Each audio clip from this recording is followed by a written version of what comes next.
Oh, for Pete's sake! Do you remember where you put your boogers before somebody caught you and told you not to do that? For me, 3 distinct places come to mind, not including the flick, because that isn't distinct at all. Where the hell did that go? If I were in bed, the double bed that I shared with at least 2 other siblings, if I were in bed, I would just wipe it on the wall. There was a handy spot on the wall, out of sight unless someone pulled the bed away from the wall. Another spot was the speckled carpet that ran from our front door through the living room and dining room and into the little hallway that between the 2 bedrooms on the main floor. All of that was fair game, hidden in plain sight. You'd never know it was there but for the crunchy sound it made when it got sucked into the Hoover. And then there was the nastiest place. This one still gives me the greebies. There was an upholstered chair in the living room, 6-inch legs without a skirt at the bottom.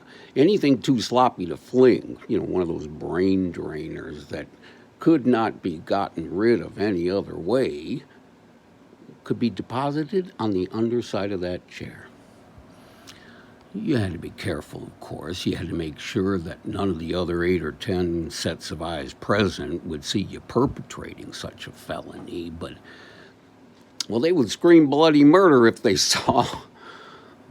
But if you got away with it, if you managed this heroic, mission impossible, secreting that gooey blob of satisfaction under the green chair, no one would ever know.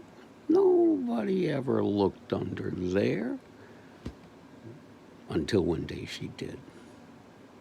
Oh, I remember the scream. I remember all the boys looking up and trying to look invisible and then laughing until we hurt. Mom had flipped that chair on its back. I have no idea why. None of us volunteered to help her clean it. We were so preoccupied with laughing at the embarrassment of it all, we couldn't imagine scraping someone else's boogers off the bottom of that chair. Are you kidding me?